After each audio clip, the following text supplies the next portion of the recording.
first of all, if you could just have a squad update in terms of injuries for this match, and then just your thoughts ahead of the game against Red Star, please. We have only 2 players not available through injury, and that's Haji and Davies. The other ones are all training today, so we still have a training left before we travel. And of course, the players who aren't eligible to play in the Europa League. So we have quite a big squad to take with us against a strong opponent. We saw last week. They was a good game. Quite an even game. Of course, we won with 3-goal margin, which was for us a very good result to take with us for the game tomorrow. But we can expect an opponent who will do everything to overcome this 3-0 loss last week. For us, it starts all over again. We just go into the game preparing the team to get a good result, and that's all we're gonna do, and work hard to be in the next round after the game. Derek, please, Derek Clark. Question for Giovanni. Giovanni, a number of players walking on a suspension tightrope tomorrow night. Does that alter your thinking going into the game, or are you just asking players just to be extra careful out there? No, I mean, it's obviously when you are playing so many games in Europe, like we did, you will always have players on one suspension away, yellow card. But that's for every team. But it won't affect our approach selecting the team. And I think also the players in the game don't have to play on a different way. We just hit there with the strongest 11 possible, and we will do everything to win this game and win this tie. That's the most important thing, and then we will see after the game who we have available for the next game. Andrew McLean, please.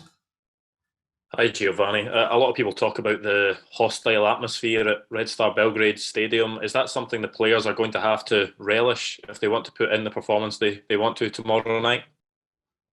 Well, we know we're gonna go to a place where the atmosphere can be very, very hostile, and but that's a thing we have to cope with. I mean, we have quite an experienced team, so. We've been in places before where it's very hostile, and but you have to deal with it. Make sure mentally you are prepared, technically you're prepared, and also make sure you just concentrate on the game and play against the 11 other players. So, but it will be a nice atmosphere to play in, and we have to enjoy that as well. Colin McMillan, please. Hi Giovanni, you mentioned before the first leg that you tend to find out more about an opposition after playing them.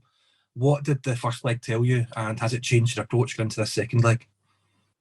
Well, you have, of course, as I said before, you have a view of a team you're playing against, because you watch a lot of games, you watch some the patterns they have, their strengths, their weaknesses, but eventually when you play them yourself, like we did last week, you have a much better view, not only myself, but also the players. You can also analyze that game really well and prepare the players again for tomorrow.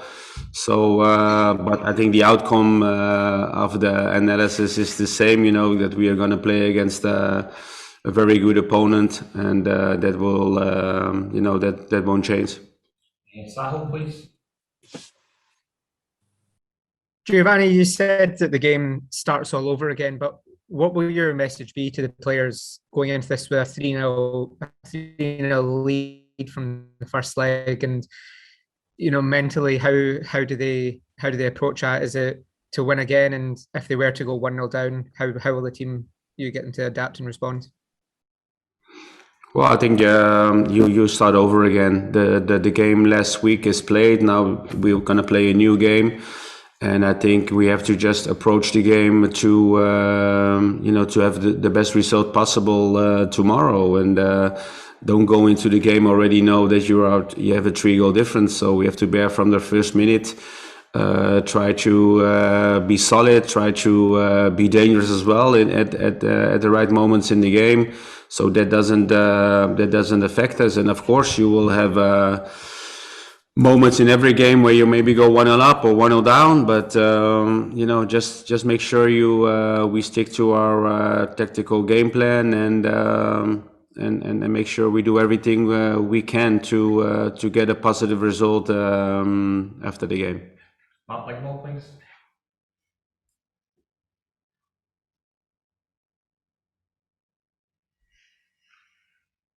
I'll move on. We'll go to Matt.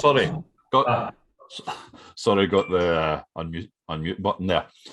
Gio, Steve Clark, the Scotland's coach, was very, very fulsome in his praise of Ryan Jack.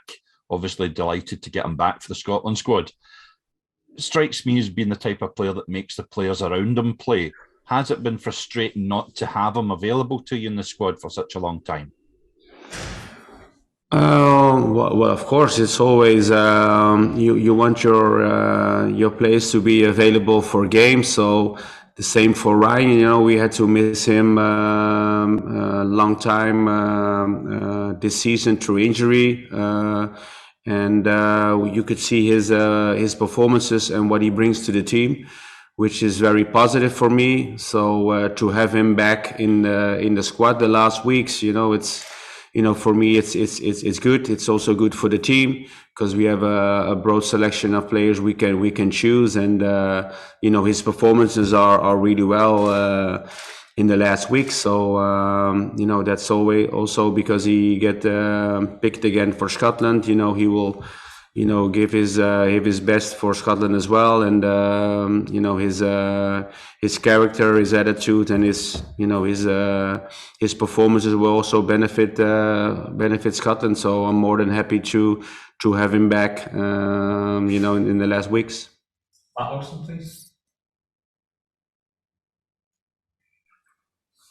Hi, Giovanni. Getting through tomorrow night would add 2 more big games to an already important fixture list in April. How exciting and challenging a prospect would it be to have a month of games where really everything was on the line in all 3 competitions? Well, our main objective tomorrow is to go through and to be in the next round in Europe. So that's very very important for all of us, and of course you're gonna add 2 more games in April, but that's what you want. You want to be involved in all competitions, and at the end of the season, and we just add some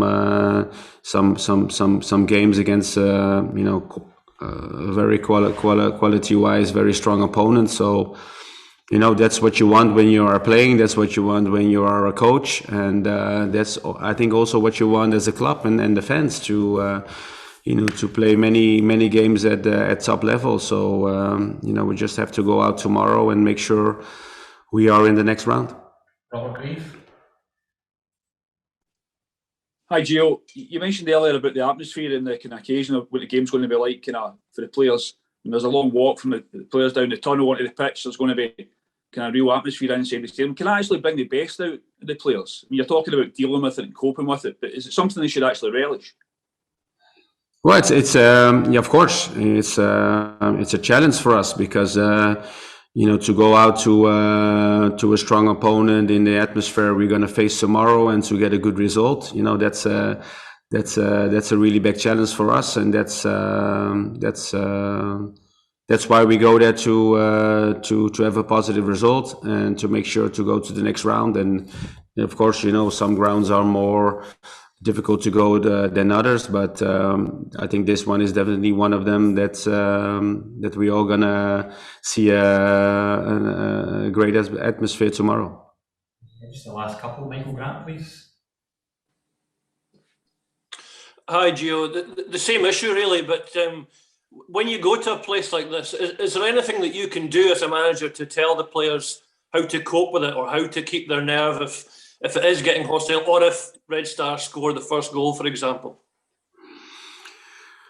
GJ, make sure we are going into the game really well prepared, and then prepared. I mean, in so tactically wise, how we want to defend, how we want to attack, and make sure we are also mentally prepared to get over this challenge. But as I said before, we have quite a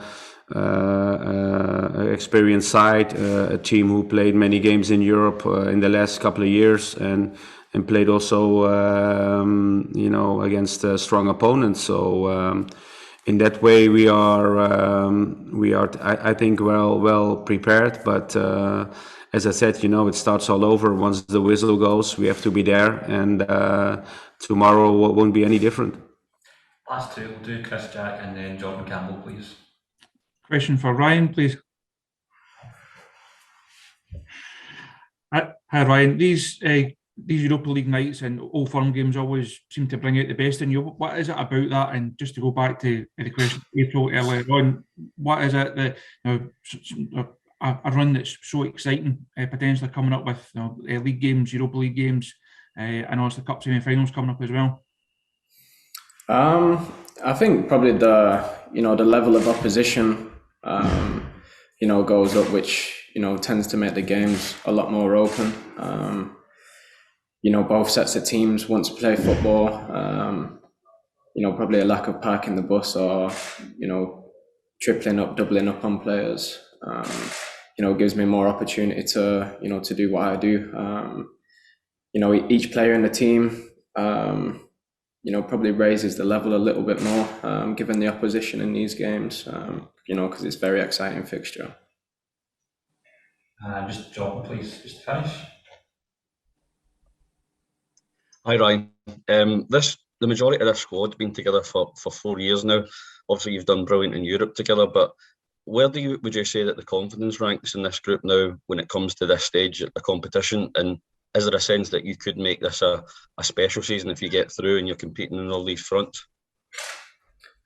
I've mentioned before, after each year of participating in this competition, that we've always wanted to improve on the previous year.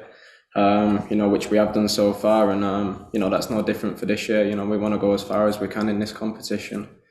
We try to have as much confidence going into every game. That'll be no different going into this, and hopefully the next round. If we go there with the right mentality for this fixture. Magic guys.